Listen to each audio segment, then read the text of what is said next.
What does it mean to flourish with a greater sense of purpose? You see, none of us operate in a vacuum. We as humans are so interconnected with one another in ways that we don't always realize.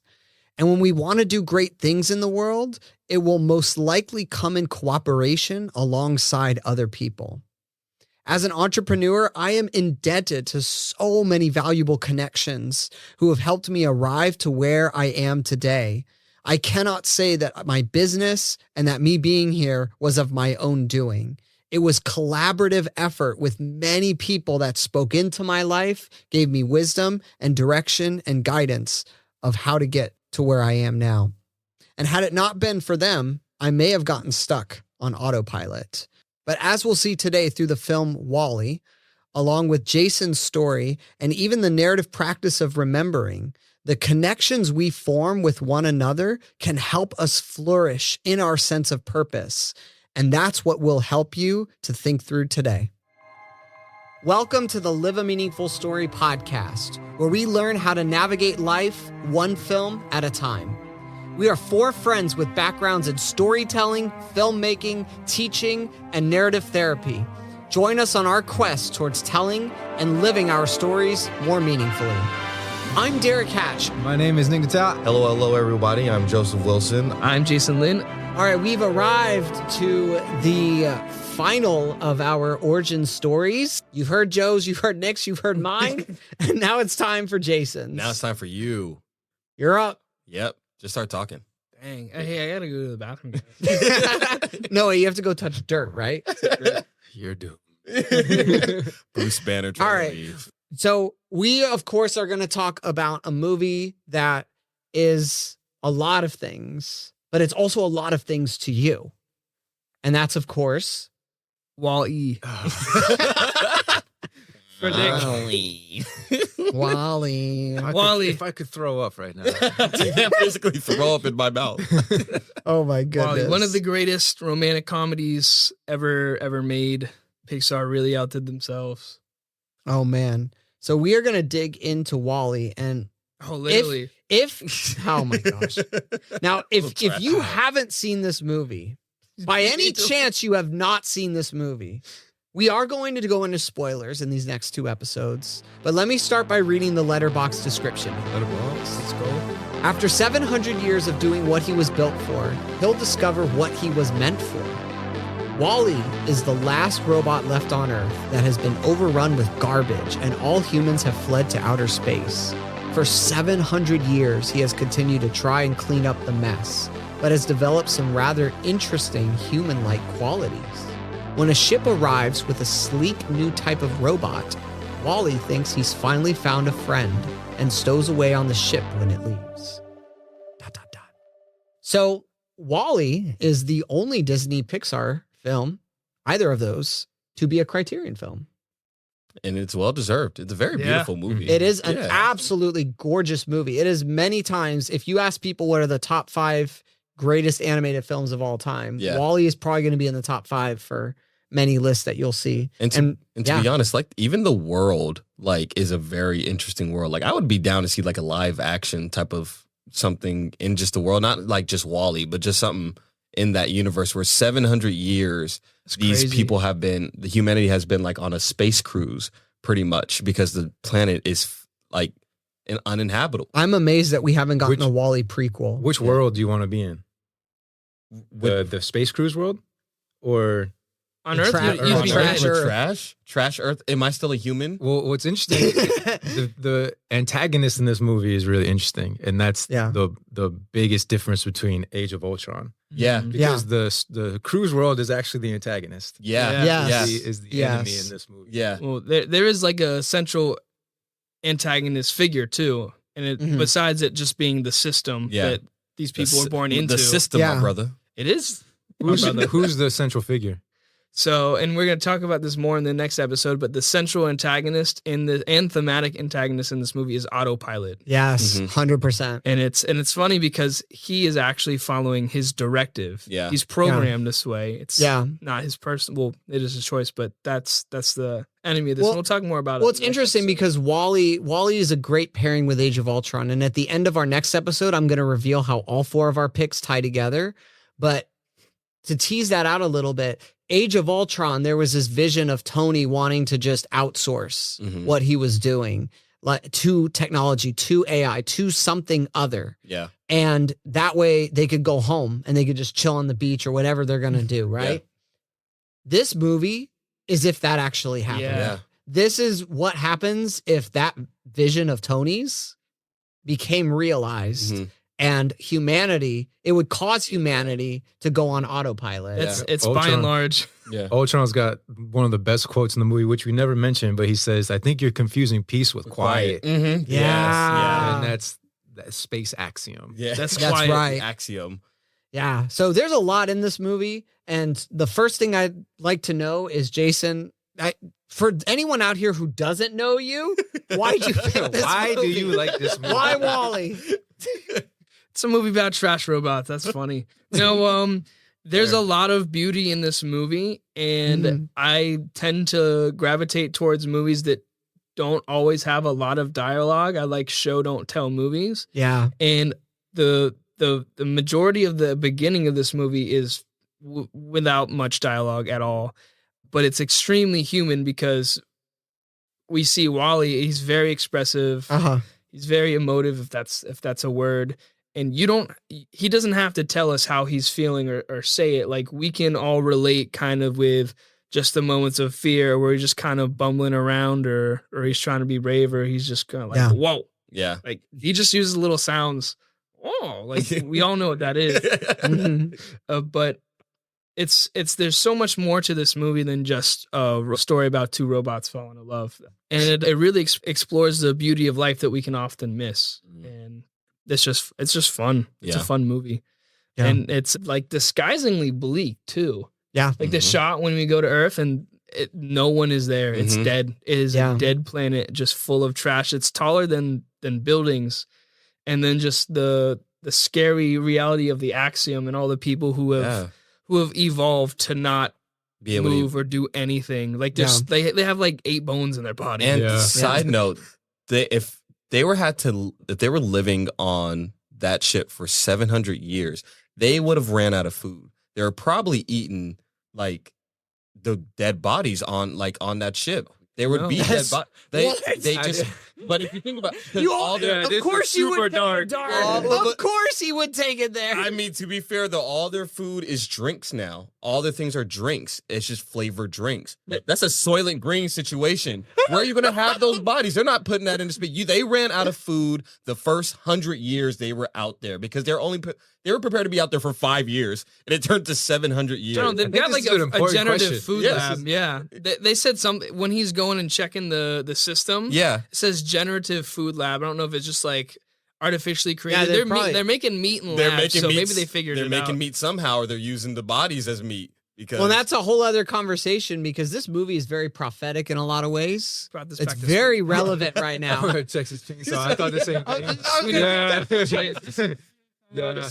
This all connected. Yeah. Why are we attracted to movies about cannibalism? You put this here. Well, I mean, I just have to point it out. That is a good thought. I didn't think about it like that. I don't think anybody thought about that. Way to make this dark.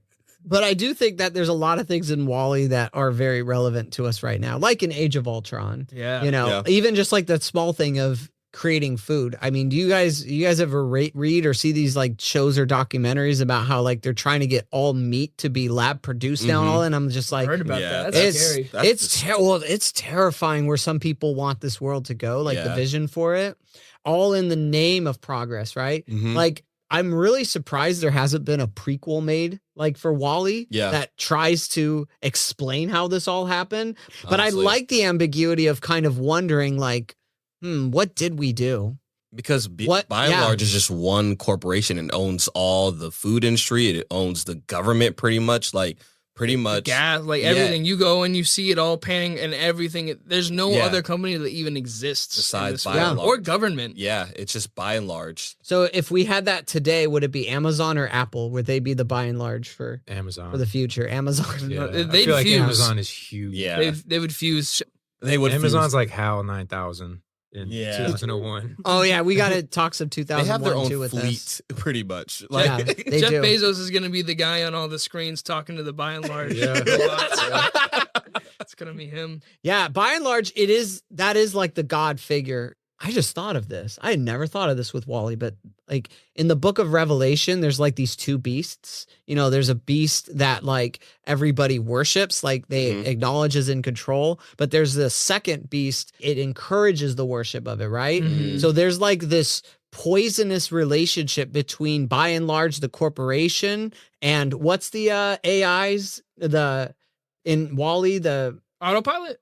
that's what it's called. It's called Auto. Yeah. It's called Auto. Auto. Okay, yeah. Auto. So so It's Auto Yeah. and by and large, right? There's almost this synergistic, like poisonous relationship that they're kind of fueling one another's existence. Auto keeps them on that line. even with that, they're literally teaching the generations throughout. Like, oh, by and large, A is for something, and then B is for by and large your very best friend. Like they have consumed an entire like generations of children and people to, like you said, pretty much worship by and large. Like that is the only thing they know. It's very dystopian. And Wall-E, in fact, if you've ever read 1984 and Brave New World, both of those dystopians are seen here. You've got like this kind of all-seeing omniscient figure with Otto. Yeah. And then you've got at the same time, by and large, is to perpetuate, like in Brave New World, it's all about pleasure. It's all about having all your gratifications like met whenever. Endless screen time, the food in a cup, like all those things, right? The endless leisure and relaxation and stress-free life. Yeah. So Wall-E is kind of the two, and so Brave New World and 1984 kind of represent the polarity of dystopia, and Wall-E actually fuses them together into one story where we're able to actually see, kind of like those two beasts in Revelation, what do they do together? And what they do in light of this topic of connections is it takes away our connection from what it means to be human, and it directs it somewhere else. Yeah. It directs it to something non-human, something that's almost godlike, right? In a different way though, but it directs it towards consumerism, towards idols, Economy, right? Yeah, it directs us towards these things, and it says, you know, submit, turn your humanity in at the door. And because of that, because of that disconnect from your humanity can no longer flourish. It's just stuck. I think it's a funny line, but it's also kind of like very sad when Wall-E got that one girl, Mary? Mary, and she was like, "Oh my gosh, I didn't even know we had a pool." Yeah. Like she must have been in her 30s or so, just tied to that chair, not even knowing what's going around the outside. pool for years and years, Yep. how many times each day? Not even noticing it. It's just like, whoa. Well, that's something, Jason, that when I think of you, that you notice the beauty in the small things in life, and you're somebody that really strives to see those connections. And so in the film Wall-E, connection is the word that keeps coming to mind, which kind of ties back to Nick's origin story. But can you walk us, Jason, through some of the ways that in Wall-E we see this idea of connection, starting from, you know, where Wall-E is in the beginning all the way through the film? What are some things you see there? So, and now I'm kind of thinking about this a little bit more right now, but Wall-E goes and he introduces himself to everybody. He shakes their hand. He tells them his name. Yeah. And I'm wondering now, how did he interact with the other Wall-E units before they all died? Because they show some of the dead Wall-E units when They're everywhere. Yeah. And that's how he has so many parts. And I'm wondering, did that happen and he was kind of different from them? Or did that come out of loneliness when they were all gone? Did he learn those things? Because he collects all the junk, tapes of people, of humans. Yeah. He's also watching that movie. Yeah.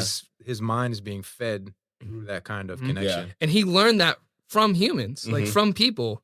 So he is almost kind of carrying this torch of connection. Of I feel like Wall-E should be at this table right now. Yeah, See, we should be on the podcast. Awesome. Yeah. Be our mascot. I told Joe I should have brought like just a bunch of trash and put it on the table.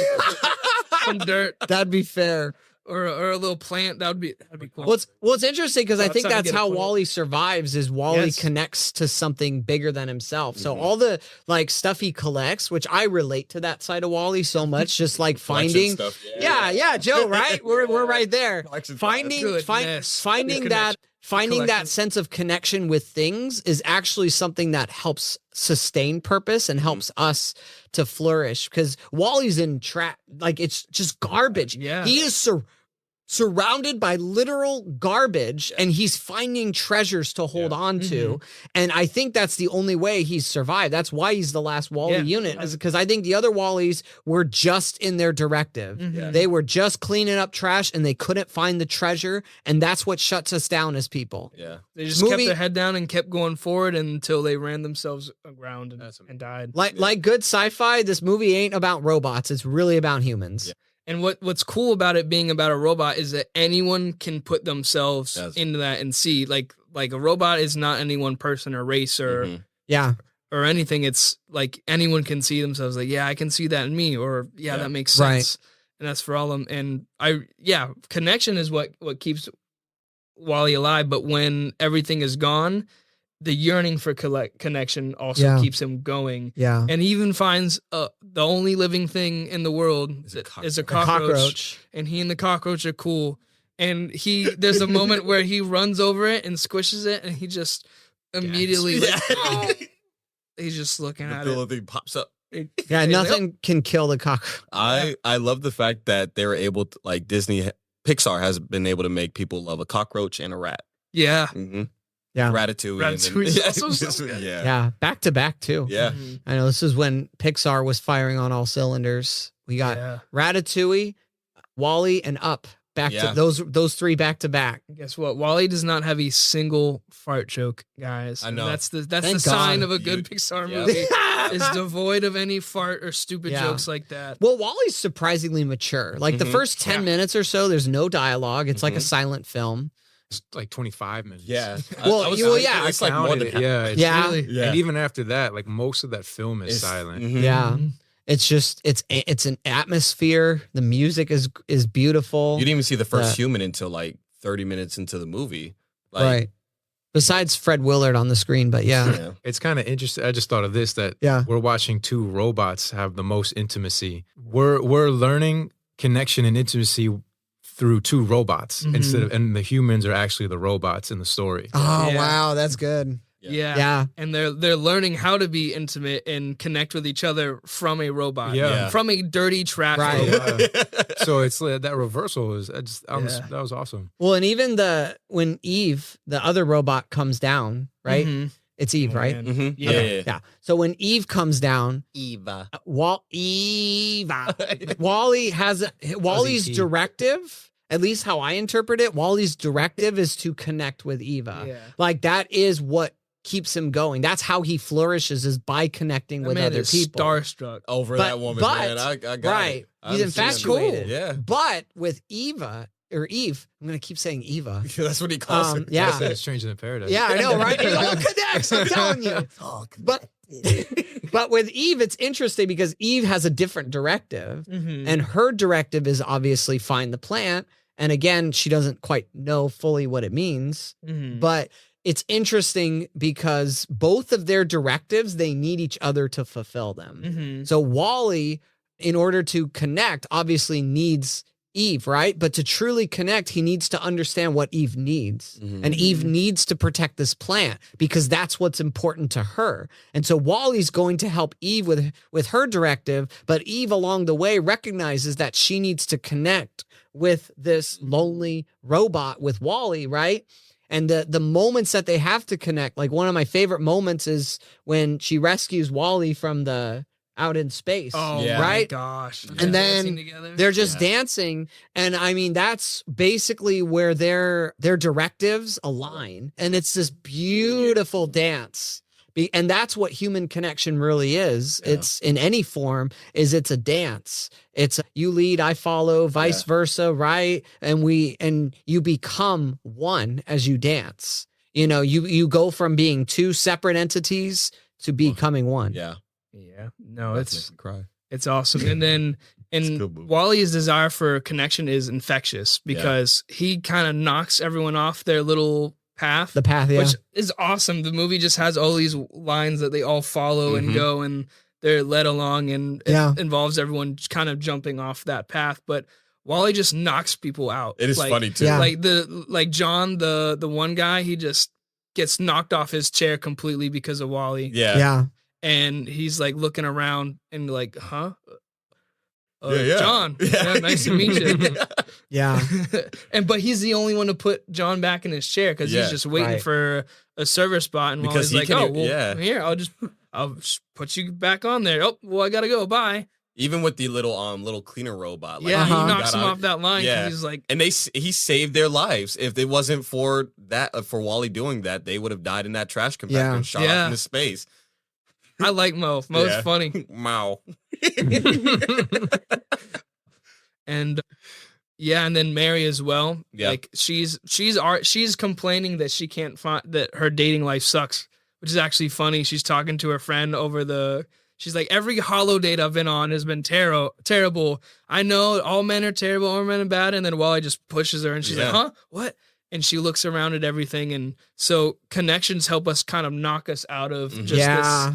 Whatever is right in front of me is all I care about. And I don't really see anything except for what I'm thinking about, what I want. And just connection like, pulls us out and shows us what's beautiful around us. Yeah. Connecting with others also shows us about ourselves, something that we didn't know, like things that we can do. I know hanging out with you guys, I've just been able to learn more about myself, and I'm sure you guys have felt the same. Well, because it's all interrelated, right? So in narrative therapy, we talk about remembering. So as in like how... That's clever. Yeah. I wish I would have come up with that. So Michael White, he's written several books on this. He's, one of the founders of narrative therapy and narrative practice. And he wrote a book called Maps of Narrative Practice. And he talks about this idea of remembering, and it ties into what you just said, Jason, about this, because he talks about how identity is not so much just this innate thing. Identity is founded upon, I'm reading it here, the association of life.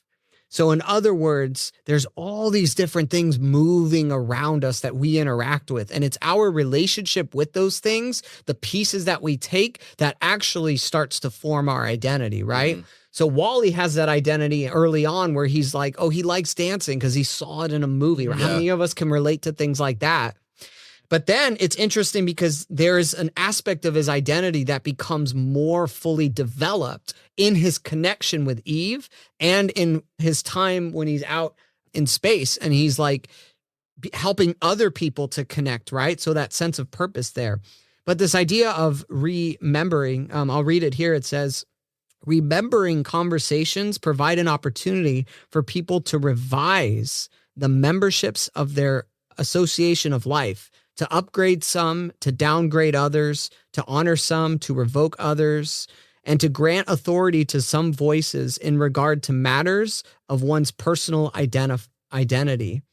And so it's being able to go through your story and being able to see who are the people, the places, the things, like all these different aspects of setting, right? That shape who I am, but also that I want to shape who I am. We become like that which we direct our time and our energy and our focus to. You become like what you worship, like all those different ideas there, right? And so it's so interesting because one of my favorite moments in the entire movie is after they've gone through all this trouble of saving the plant, it comes at a cost.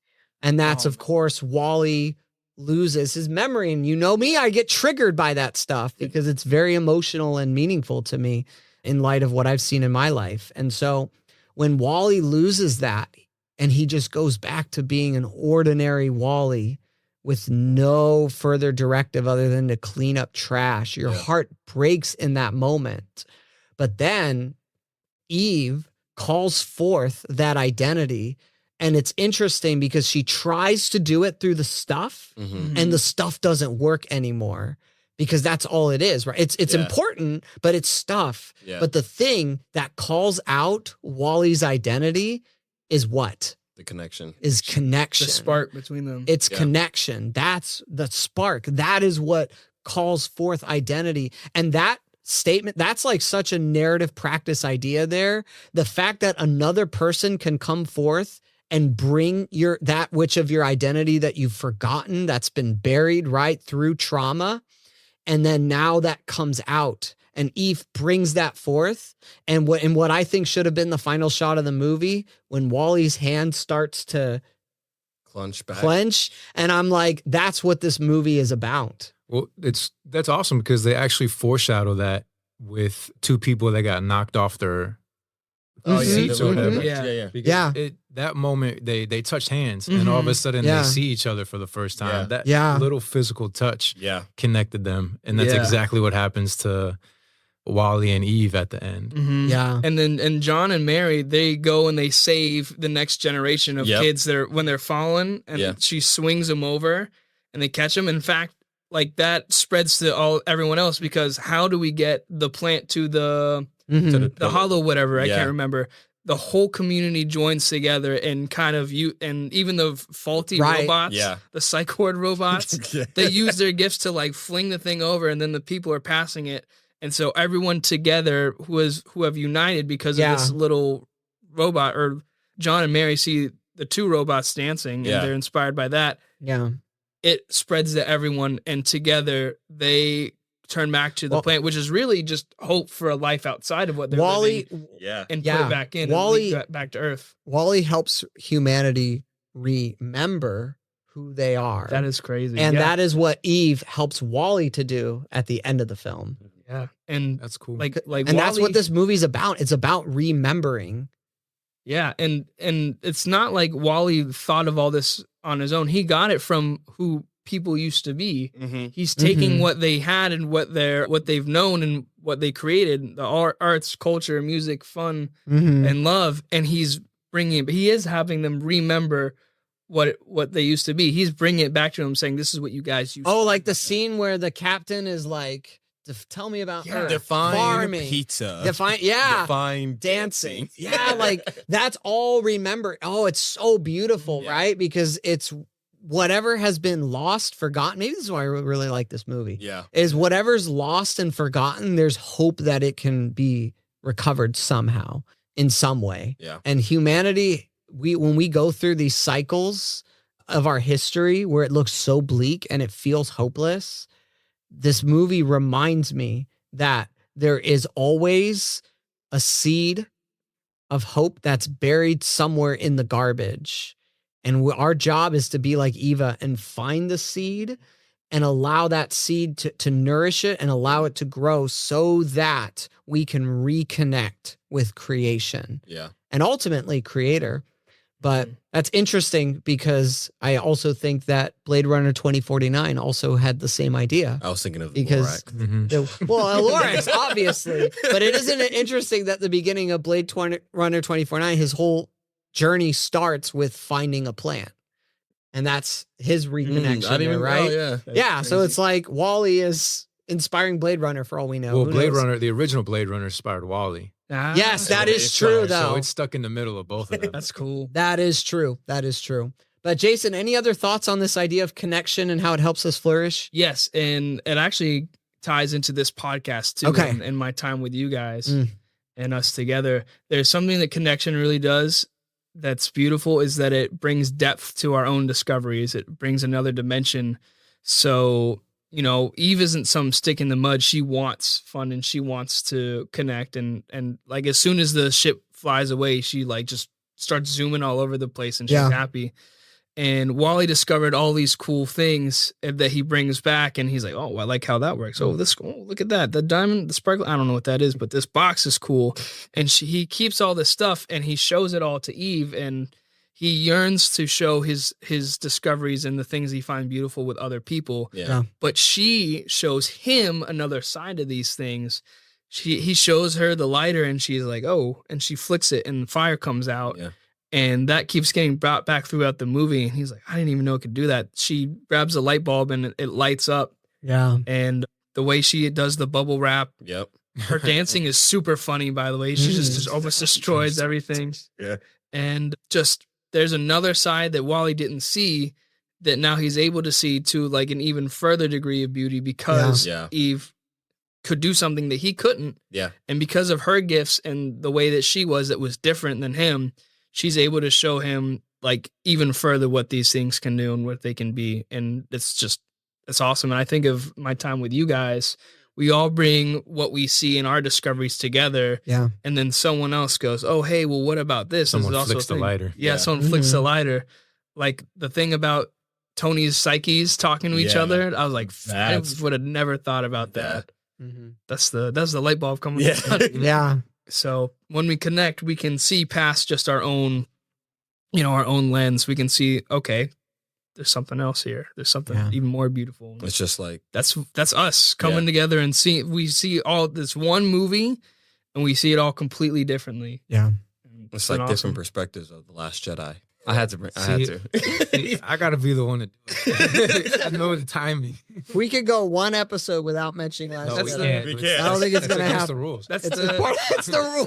That's the fire extinguisher we throw away in the beginning of the movie that saves us towards the end. Oh man. But well, if any of you out there listening want to get a greater sense of connection into the people in your life, and you're interested in this concept of remembering and want to be able to flourish through that, consider checking out what we do at All Things Narrative. We have live events in the South Florida area where you will be able to connect with people and hear their stories and share your stories with them through our open mic storyteller sessions, which at the time we're recording this is tonight, which I'm really excited about. Mm-hmm. And then also through our different coaching as well, being able to see how these remembering practices can help us better to see the different pieces that connect with our identity and how to move forward, like in the words of what Michael White was sharing here, with those different associations of our life. And so if you want to learn more, visit us at allthingsnarrative.com. There's a link to all that in the show notes. You can even get a free consultation. We'll hang out, we'll chat, and we'll get to see what this all means for you in your life. And next week, join us because we're going to dive deeper into Jason's story and talk more about this great film of WALL-E. Yes. Thank you for listening to the Live a Meaningful Story podcast, produced by All Things Narrative. If you'd like to learn more about our coaching, workshops, events, please check out allthingsnarrative.com. You can also follow us on Instagram, Facebook, and YouTube at All Things Narrative. If you enjoyed this episode, please consider subscribing and leaving us a 5-star review on Apple Podcasts, and tune in next time as we continue exploring the stories we love and the stories we live. Take care.